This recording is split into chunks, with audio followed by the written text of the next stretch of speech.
Pierce Brosnan.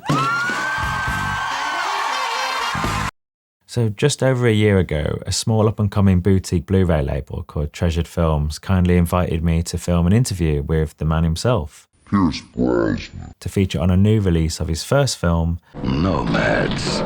I'd not actually seen Nomads before, but it turns out it was his first lead role in a feature film, and also it happened to be the first feature film by director John McTiernan, who went on to do a couple of films you might have heard of called Predator and Die Hard. So I drove me and my friend Simon down to London. It's a 2.5-hour journey filled with nerves and excitement. We park up on a road next to the hotel. I'd got us there a little bit early, but then out of nowhere, the man himself comes walking around the corner, almost in slow motion, and we both sat there staring out the window, just like, that's Pierce Brosnan. And this is going to sound very silly, but even his walk was insanely cool. It was like he was walking in slow motion, very calm and very collected, and he was wearing these like circular shades. He just oozed charisma. So we're in the hotel, we've got the room, and we've got about 2 hours before the interview is scheduled.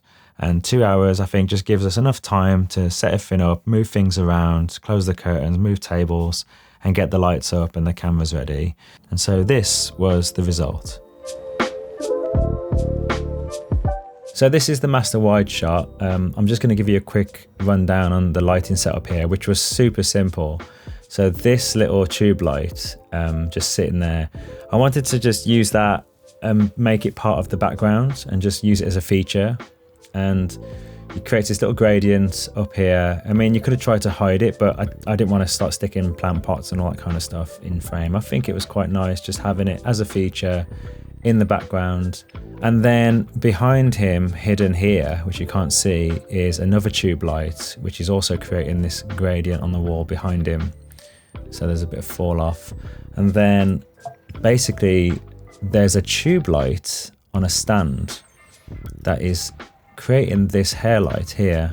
The point is that this light down here and this light down here motivates this light here. Oh, I've drawn a speech bubble. And then we got a bit lucky because his shirt, which is this lovely blue denim shirt, I think really complements the background. The blue and the sort of warm colours. We just got lucky there because we didn't know what he was going to show up wearing. He could have had just a big white top on. And then obviously his lovely grey hair, which catches the warm lights very nicely.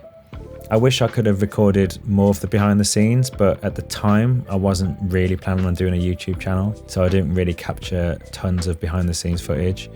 If you're interested in knowing what I shot this on, this master wide was on the Sony FX6 using a 50mm 1.2G master lens. And then on the close-up, it was a Sony a7S III with a 70-200 G series lens just to punch in.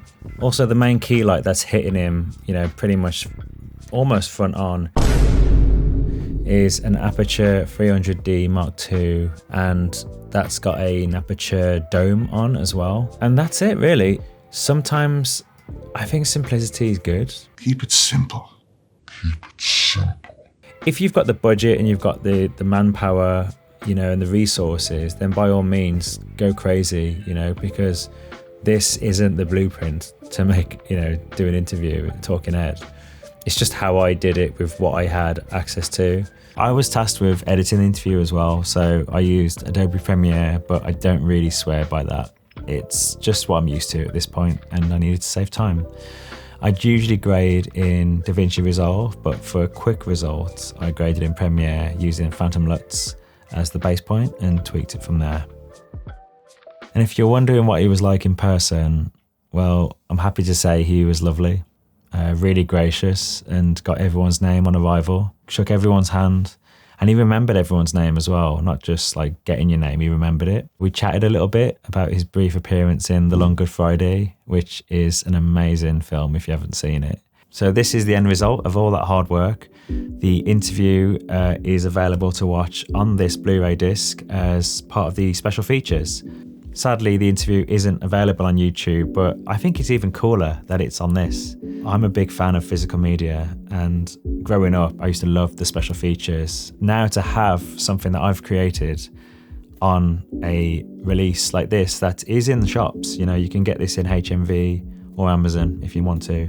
But I think it's really cool that the interview is on here instead, and you have to buy this to watch it. I can't promise you'll love the film. It's a bit of an oddity. It's John McTiernan's first film, it's Pierce Brosnan's first film. But for completionists and Pierce Brosnan purists, you might want to check it out. It's brilliant. Love it. Hopefully this has been somewhat interesting or useful.